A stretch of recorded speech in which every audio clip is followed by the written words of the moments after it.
Hey guys, welcome back to my channel. I know it's been a long time, it's been like 3 months. I wanted to make a video about how I travel often with the 9 to 5 job. It's been something that I get asked a lot and I've been wanting to make this video for a while, but I just hadn't gotten around to it. But before I get started on, the actual topic, I kind of want to introduce myself, I guess, as to how I got my job that I have now. So I graduated from UCLA with my undergrad in applied mathematics in December of 2016.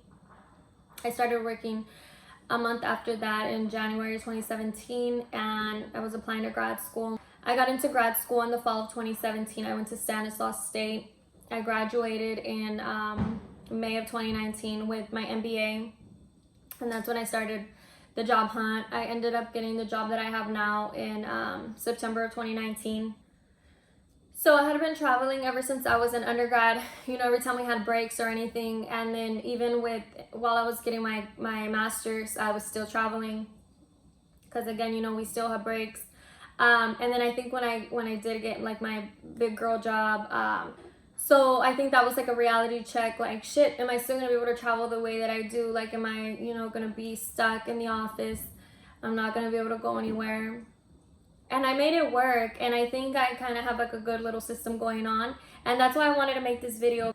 So that was a long little intro on why I'm making this video. There's 3 main points that I want to talk about. The first one would be to do your research and actually know how to book your travel. So by that I mean knowing when to travel, knowing how to book your flights, and knowing how to book your hotels.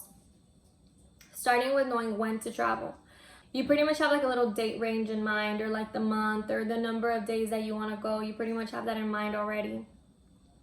So the first thing I do is I go to Google Flights and I put the destination from point A to point B, and then I put in, let's say you want to go for 5 days or 4 days. You just pick an arbitrary date and then like 4 days out. And then Google Flights shows you a calendar with every single date for those destinations of prices, and for like the whole a month or 2 months. I think it shows you 2 months at a time. And you can see a different price for every single day. And the dates that have lower prices are highlighted in green. So that's kind of how I decide what dates I'm gonna travel, when I'm gonna leave and when I'm gonna come back. After that, the next thing I do is I book my flight. And when I book my flight, I always stick to a specific airline. So I like to book through American Airlines, but everyone has an airline of their choice. But the point I'm trying to get at is to stick with one specific airline. Pretty much all airlines have mileage reward points. So every time you fly, as long as you fly with the same airline and you sign into your account, your mileage points will rack up. And later on, you can buy your flight with your mileage points. Flight costs like $200 or something. It might be worth like 14,000 points or something like that. So you could pay for it with your points.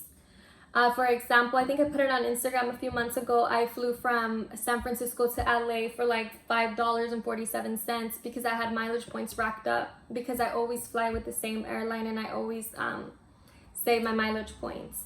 So rather than going to Travelocity or like a third-party website that shows you a lot of different airlines and different prices, I always just stick with the same airline and just rack up points.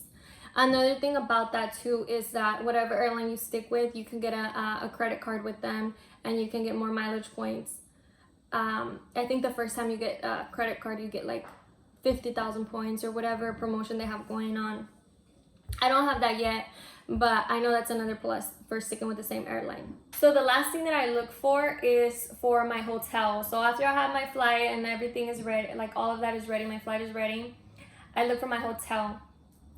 So usually what I do with hotel, I have an account in hotels.com. I like hotels.com because when you log in and you book through them, there's like a reward system where, let's say you book 3 nights somewhere, it'll stay in your account that you stayed there 3 nights.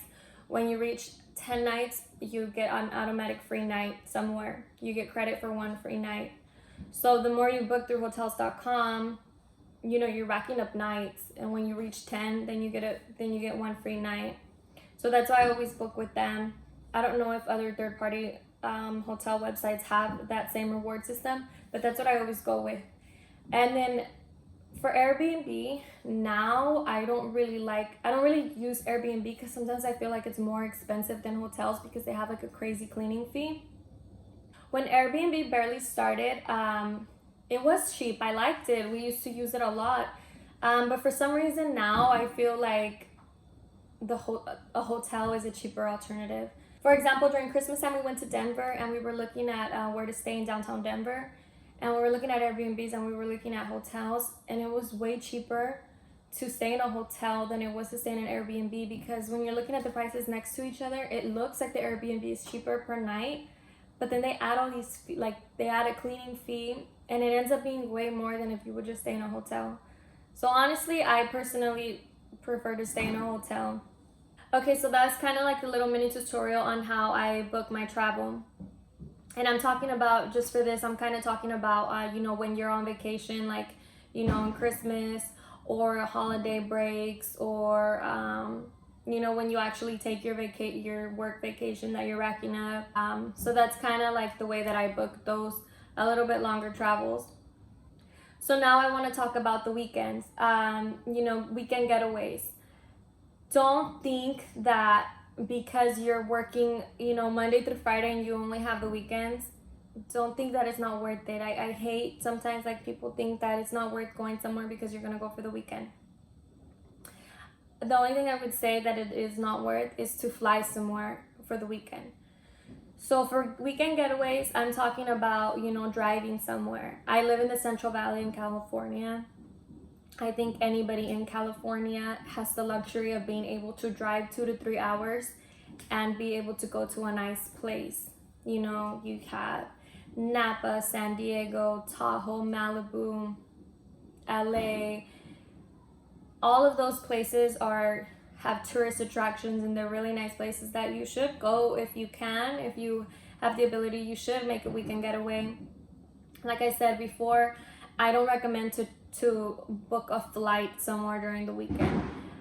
For these weekend getaways, if you live in California, I would recommend to drive, because if you book a flight on a Friday night and then come back on a Sunday, that's going to be very expensive. Friday night flights are so expensive, and then you're probably going to have to fly early on Sunday. So it doesn't make sense to spend so much money on an expensive ass flight that's only going to be really like all of Saturday.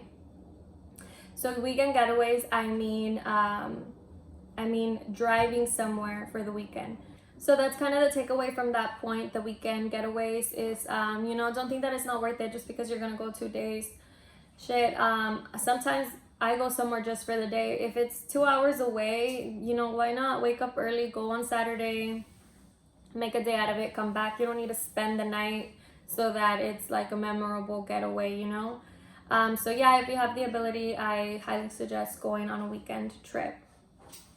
So now the third and final point that I wanted to talk about, and it's more, I guess, of a life choice than it is like a tip.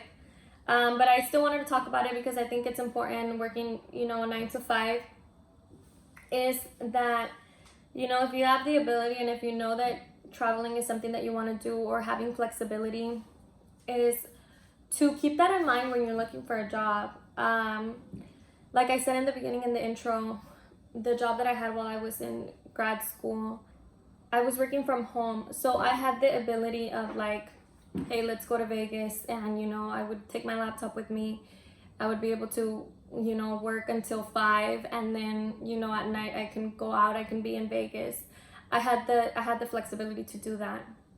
But now fast forward to 2019 when I graduated with my master's and I was on the job hunt. I was being kind of picky because I was so used to that flexibility and I liked it and I know that it was possible. I mean, it was 2019, like, hey, all you need is your laptop and a hotspot. So I was looking for that. But I didn't find a job. The job that I have now, it required me, well, not anymore because, of COVID, but my job requires me to go to the office from 9 to 5, Monday through Friday. The last thing I wanted to say is about having your professional job is taking advantage of traveling for conferences. And obviously you have to take your vacation days, but you know, if you're gonna go somewhere to a conference that ends like on a Wednesday or on a Thursday, take your vacation day on a, you know, on Friday, and then you stay through the weekend. But then when you do that, take advantage of having your employer pay for your flight through your preferred airline, where you're racking up your rewards points.